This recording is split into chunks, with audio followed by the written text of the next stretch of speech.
porque vamos a empezar un poco a poner las bases de lo que vamos a hablar.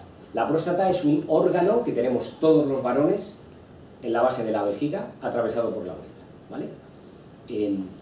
Y que tiene una misión reproductiva, o sea, es decir, produce un líquido en el que van nadando los espermatozoides, ¿de acuerdo?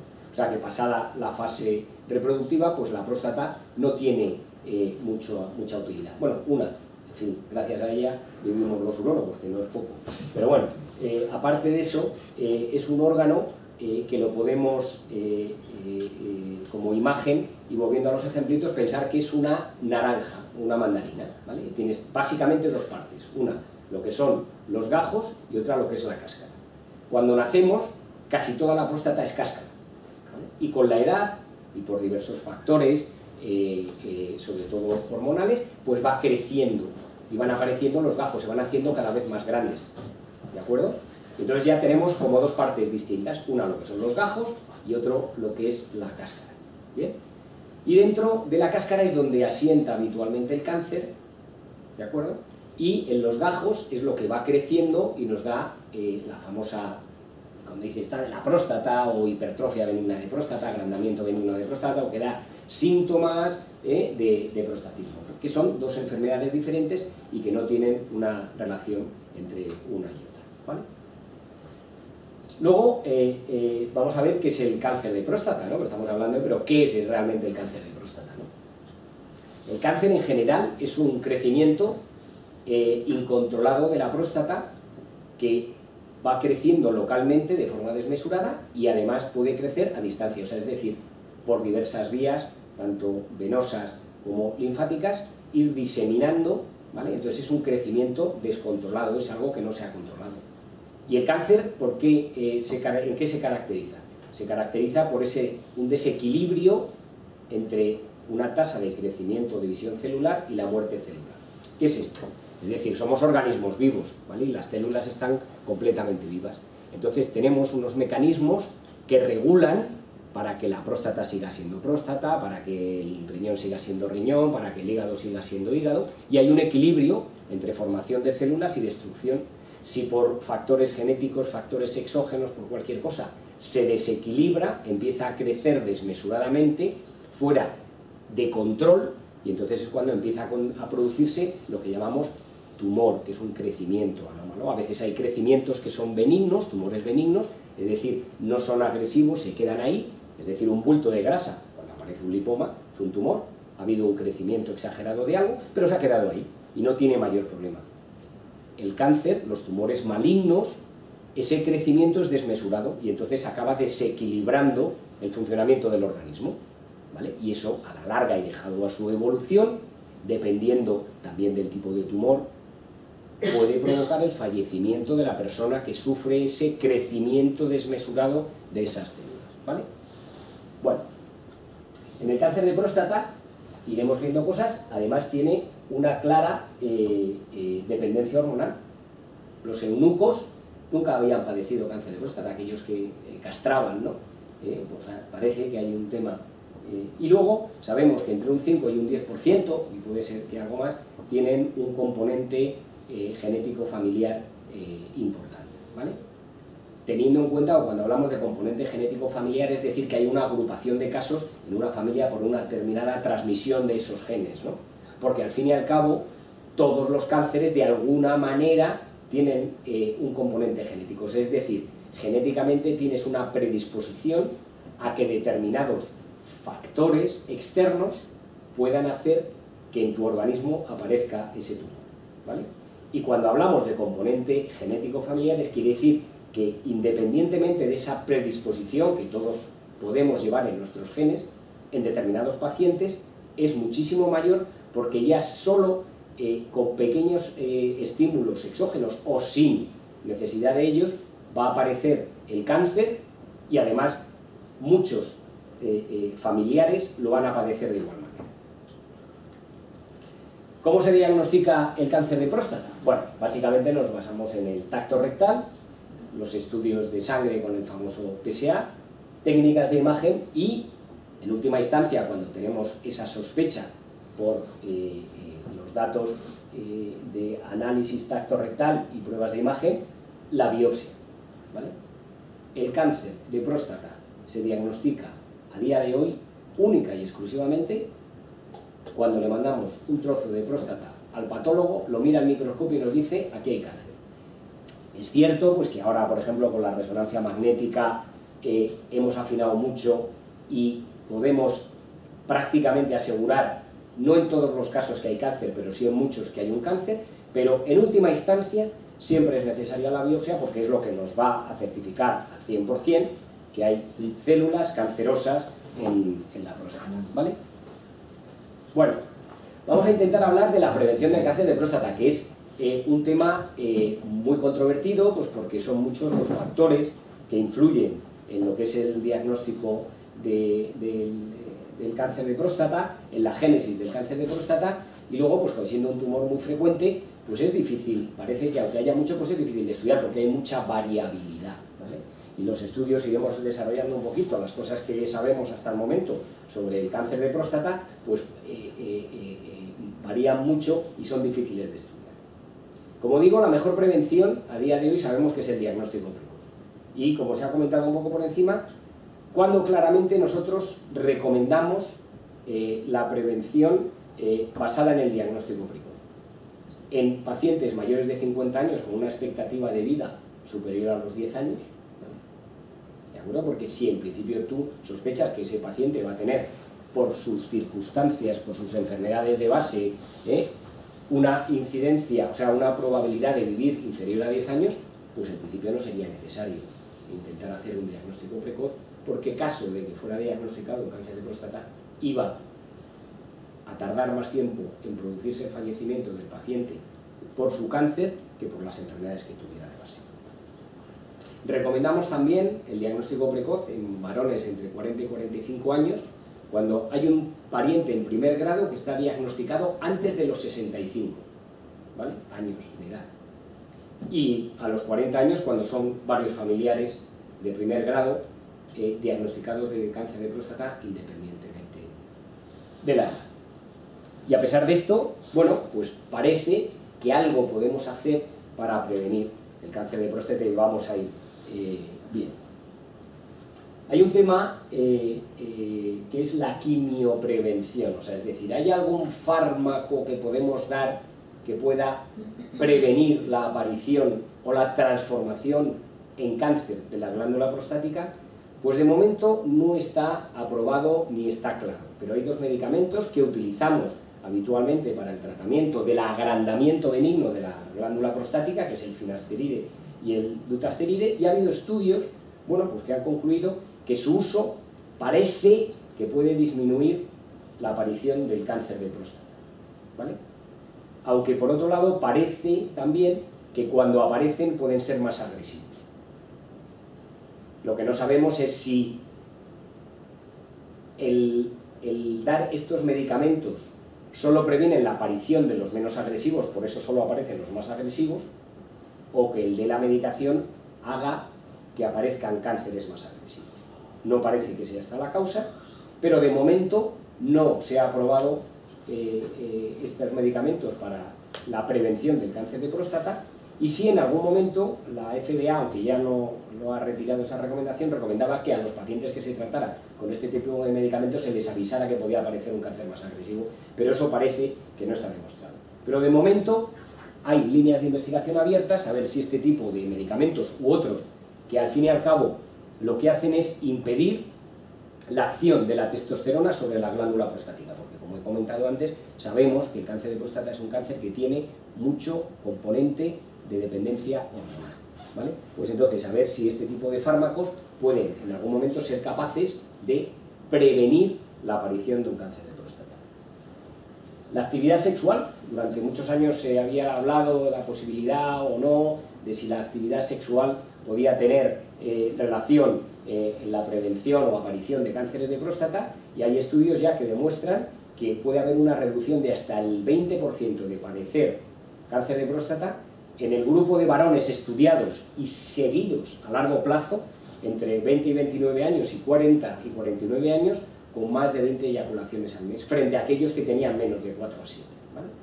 parece que la actividad sexual no se sabe muy bien por qué, no se sabe si puede ser por que el semen, por el pH, por el componente inflamatorio que puede producir, tenga algún efecto beneficioso o no sobre la transformación cancerosa de la glándula prostática, pero estos son datos porque en todo este tipo de estudios pues lo único que tenemos son recogidas de determinados datos y ver si en los pacientes aparecen o no aparecen mayor o menor probabilidad de cáncer, ¿no?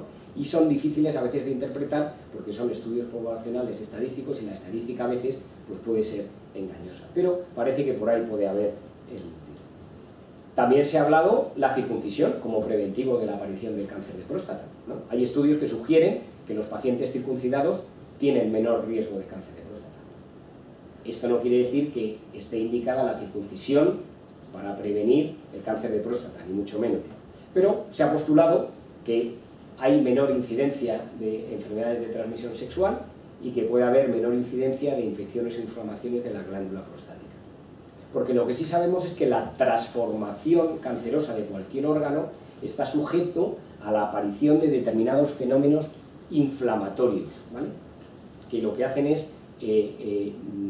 alterar esa glándula, ¿no? Hay una cosa famosa que son los radicales libres, el estrés oxidativo, procesos normales de envejecimiento que lo que acaban produciendo es una alteración del DNA, del código genético, y entonces al alterarse ese código genético se produce ese desbalance, esa disrupción entre el equilibrio de crecimiento de las células y autodestrucción, eso que llamamos nosotros apoptosis, ¿no? Las células, en su código genético, llevan una especie como de programa de autodestrucción, precisamente para que no produzcan invasión, o sea, es decir, hay una especie de regulación. Cuando se desregula, como hemos visto antes, entre el crecimiento y la destrucción, es cuando aparece ese crecimiento desmesurado que puede provocar el cáncer. Bueno, pues ese estrés oxidativo, esos fenómenos inflamatorios, esa producción de radicales libres, todo ello también en relación con el envejecimiento, son también procesos normales de envejecimiento, pues parece que esas infecciones, tanto de transmisión sexual o inflamaciones de la próstata, pueden producir esa alteración genética que favorezca la aparición, o genética o del DNA, ¿no? Del cáncer de próstata. El ejercicio físico, ¿vale? Hay muchísimos estudios ya que relacionan el ejercicio físico y el cáncer de próstata. El ejercicio físico como preventivo, ¿vale? Parece que el ejercicio físico aumenta la secreción de sustancias que inhiben ese crecimiento desmesurado del organismo. Hay que pensar que el organismo humano es muy complejo, ¿vale? Y estamos sometidos a múltiples mecanismos, pero inmensos mecanismos de regulación. Todo tiene que estar regulado, ¿vale? Es lo que se llama mecanismos de biofeedback, ¿vale? O sea, la producción de una sustancia acaba estimulando el que esa sustancia se produzca, porque si no, algo tiene que regular, ¿no? Es como abres un grifo, no pararía de salir agua. La propia apertura del grifo hace que el grifo se cierre, para que haya un control, ¿vale? Pues hay sustancias que tiene el organismo encargadas de reparar, ¿vale?, las alteraciones que se provocan en el DNA o destruir las células anormales que se van produciendo, ¿vale? Bueno, pues parece ser que el ejercicio favorece ese tipo de sustancias. Y luego además también parece que tiene un efecto favorecedor de esa apoptosis, de esa autodestrucción programada que tienen las células, ¿vale? Entonces favorece la apoptosis de las células tumorales. No se sabe muy bien cómo son los mecanismos, pero parece que por ahí va apareciendo cosas interesantes. Además, tenemos el ejercicio físico y iremos viendo que además de esto que hemos comentado, pues reduce el tejido adiposo, ¿vale? Sabemos que la obesidad, y ahora lo veremos, tiene una alta relación con el cáncer de próstata, ¿vale? Además, el ejercicio físico mejora el estado de salud global, con lo cual mejora nuestro sistema inmune, ¿vale? Sabemos defendernos mejor, o podemos defendernos mejor de las agresiones de las células tumorales si nuestro sistema inmune, nuestras defensas están correctas, ¿de acuerdo? Y además también parece que tiene efecto el ejercicio físico sobre la inflamación, reduce la inflamación, y sabemos que la inflamación, la término inflamación como término más global que el que entendemos como algo que ha aumentado de tamaño, sino como esos procesos inflamatorios que acaban alterando el DNA y que provocan la aparición de células tumorales. Entonces, todo esto acaba produciendo pues, que haya una menor incidencia de cáncer de próstata. Hemos hablado de la obesidad. Son múltiples los estudios que han relacionado la obesidad con el cáncer de próstata, por diversos motivos, ¿vale? Los pacientes obesos tienen mayor probabilidad de morir de cáncer de próstata que un paciente no obeso, ¿vale? Además, se sabe que en pacientes obesos generalmente los cánceres de próstata son más agresivos que las personas no obesas. Y además, en aquellos pacientes que ya hemos tratado de cáncer de próstata con cirugía o radioterapia, la reaparición del tumor es más frecuente en pacientes obesos que no obesos. ¿Qué relación tiene la obesidad con esto? Bueno, sabemos que el cáncer de próstata es un cáncer que tiene una alta relación con los niveles hormonales, ¿vale? Y sabemos que las alteraciones en estas hormonas sexuales tienen un importante papel en la aparición del cáncer de próstata. De hecho, los eunucos no tienen cáncer de próstata. Cuando tenemos un cáncer de próstata en determinados estadios, uno de los tratamientos es cortar la producción de testosterona del paciente, ¿de acuerdo? Pero por otro lado sabemos que los niveles adecuados de testosterona y de otras hormonas, no solo de la testosterona, también hacen que la próstata se mantenga sana, ¿vale? O sea que tanto valen para una cosa como valen para otra.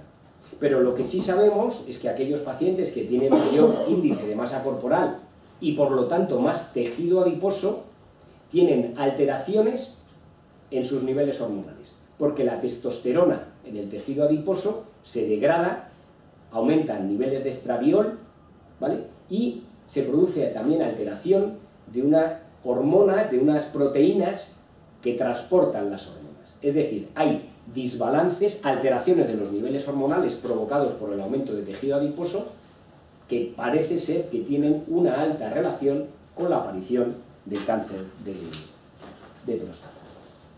Hemos hablado de la inflamación, como he dicho, la inflamación asociado al estrés oxidativo, la presencia de radicales libres, que son palabras que ya se habla mucho, sobre todo porque a nivel de divulgación general se habla mucho de esta oxidación como proceso de envejecimiento y degeneración, y todas aquellas sustancias o hábitos de vida que eviten ese estrés oxidativo nos van a mejorar nuestra calidad de vida, envejecimiento, disminución de cánceres. Bueno, pues sabemos que esto puede provocar, como he dicho, alteraciones del DNA que estimulan la producción de células cancerosas.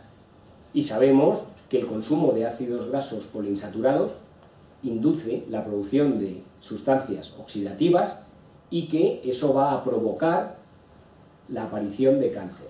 Y hay estudios epidemiológicos poblacionales que nos demuestran que aquellos países donde las dietas son muy ricas en grasas, ¿vale?, van a tener mayor incidencia de cáncer de próstata.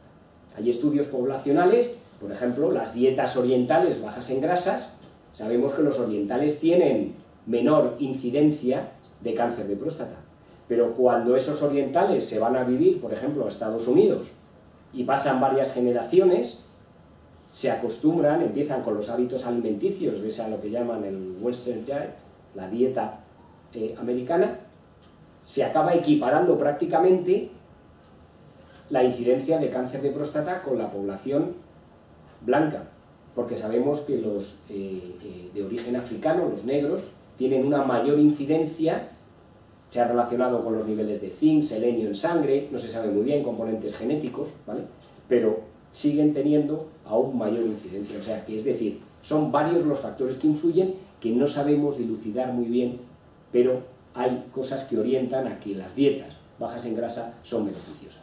Otra de las cosas que se ha encontrado una clara relación entre la dieta y el cáncer de próstata es el consumo de carne, ¿vale? Hay estudios que han relacionado el consumo de carnes rojas y el cáncer de próstata. Y sobre todo aquellas que además han sido cocinadas a altas temperaturas, sometidas a barbacoas, carbonizadas, productos precocinados tipo salchichas y tal, que además tienen un alto componente graso. Es decir, parece que hay muchos datos en la literatura que orientan a que determinadas dietas, sobre todo ricas en carnes rojas, aumentan la incidencia de cáncer de próstata independientemente de los factores genéticos, de los factores étnicos, sino simplemente por el hecho de esas cosas. A raíz de esto, pues han surgido hablar de los suplementos dietéticos, es decir, sustancias que podamos consumir que puedan reducir la aparición de cáncer de próstata.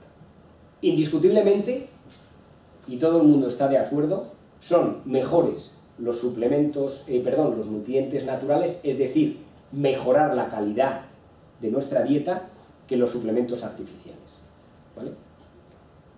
Básicamente, ese tipo de suplementos que podemos aportar a nuestra dieta y que también se pueden tomar de forma artificial son los antioxidantes, ¿vale? Hemos hablado de la inflamación, el estrés oxidativo, todos esos cambios que van a hacer que aparezca el cáncer, ¿vale? Y sabemos, por ejemplo, que los carotenos, sobre todo el tomate, las frutas rojas, algunas verduras, tienen un alto poder antioxidante, ¿vale? Y se ha postulado que el tomate es un alimento muy bueno para prevenir el cáncer de próstata, por ese efecto antioxidante que tienen los carotenos, pero no solo el cáncer de próstata, sino en general muchos cánceres y frente al envejecimiento, porque parte del proceso de envejecimiento es ese estrés oxidativo que va produciendo la degeneración global de los tejidos y del funcionamiento general del organismo.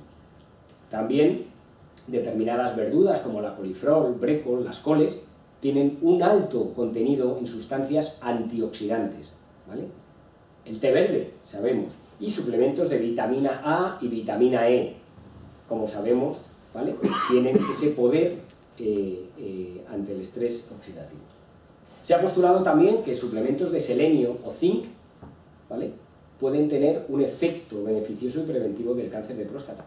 De hecho, ha habido estudios prospectivos, o sea, es decir, ver la evolución de suplementos de selenio, el estudio SELEC, estudios con zinc, también añadiendo diversos antioxidantes frente a la prevención del cáncer de próstata, muy optimistas al principio, pero bueno, no parece que hayan dado el resultado esperado, o por lo menos no se ha podido encontrar. Aunque a nivel de laboratorio y de estudios epidemiológicos sí parece que este tipo de suplementos pudieran tener cierto efecto beneficioso. Finalmente, en base a todo esto, ¿qué podemos recomendar, ¿no? La dieta, indiscutiblemente, parece tener un papel relevante en el cáncer de próstata. Por eso que hemos comentado, es decir, poblaciones genéticamente con poca incidencia de cáncer de próstata, como son los orientales, insertados en el medio americano, acaban equiparando sus porcentajes de cáncer de próstata y aparición de cáncer de próstata. Por lo tanto, parece que la dieta ha de ser una dieta baja en grasas y en carnes rojas, por esas cosas que hemos evitando utilizar la parrilla, los fritos, cocinados a altas temperaturas, la carbonización. Las dietas ideales, ¿cuáles son? La dieta mediterránea, las dietas orientales. Estamos dietas con un aumento del consumo de frutas, de verduras, pescados, que sean bajas en calorías, es decir, ricas en antioxidantes, ¿vale?, que parece ser que son las que puedan tener una cierta relación. Y por otro lado nos dicen que hay que evitar la obesidad y el sedentarismo, ¿vale?, y es beneficioso para el cáncer de próstata. También sabemos que los varones con síndrome metabólico, es decir, el síndrome metabólico es un diagnóstico ahora muy en boga, que es un conjunto de padecimientos consistentes en obesidad central, es decir, el varón, cuando aumenta de peso, tiende a hacerlo el tripón, ¿vale? Nuestra grasa, sabemos que el aumento del diámetro abdominal es uno de los factores de riesgo cardiovascular más importantes que hay ahora, de riesgo de infarto, ¿de acuerdo? La hipertensión, es decir, el aumento de la tensión arterial, la hipercolesterolemia y aumento de triglicéridos, es decir, la dislipemia, y las alteraciones de los niveles de glucosa, esto que conocemos como síndrome metabólico, sabemos que estos pacientes tienen mayor incidencia de cáncer de próstata, ¿de acuerdo? Por otro lado, en los ensayos clínicos, es decir, los ensayos clínicos son los estudios más serios que hay en medicina, en los que además muchas veces hay un evaluador externo, ajeno a las personas implicadas en el desarrollo de ese ensayo clínico, para investigar y certificar que se está haciendo correctamente, que no hay alteraciones en los resultados de ese estudio y que son fiables. Bueno, pues en los ensayos clínicos de cáncer de próstata resulta que la causa más frecuente de muerte son las enfermedades cardiovasculares. Es decir, todo está interrelacionado. Cada vez tendemos en medicina a ser más holísticos, ver el paciente más desde el punto de vista global. Durante mucho tiempo nos hemos ido basando un poco en capítulos de libro, ¿no? Individualizando, pero claro, el organismo es uno y está todo interrelacionado, ¿vale? Y entonces sabemos que actuaciones beneficiosas, por ejemplo, a nivel cardiovascular, acaban teniendo beneficio, por ejemplo, en el cáncer de próstata, y viceversa. Por lo tanto, aunque no tenemos claro si esos cambios de hábito, esos complementos alimenticios, esos cambios de dieta son directamente beneficiosos para el cáncer de próstata, como estamos viendo, al menos van a mejorar nuestra salud cardiovascular, que ya es mucho. Entonces, bueno, pues de una manera o de otra estamos mejorando la salud global del paciente. Y por ahí es donde deben ir encaminados los esfuerzos en mejorar y en implementar lo que llamamos hábitos de vida saludables. Y yo creo que ahora no hay nadie que no esté de acuerdo que el ejercicio, la dieta baja en calorías, pobre en grasas, baja en carnes rojas, rica en antioxidantes, va a ser beneficioso no solo para el cáncer de próstata, sino para la salud global de los pacientes. Por lo tanto, los suplementos dietéticos y antioxidantes tienen un papel todavía por dilucidar. Hay que evitar su abuso, ¿vale? Porque sabemos que determinados abusos de determinadas sustancias, como pueden ser la vitamina E, vitamina A, pueden provocar alteraciones, o sea, no hay que volverse locos. Y, desde luego, terminar diciendo que la mejor prevención sigue siendo el diagnóstico precoz. Bueno, hemos intentado, bueno, hacer un resumen un poco global, ¿no?, de lo que sabemos hasta el momento de la prevención del cáncer de próstata. Y no sé si surge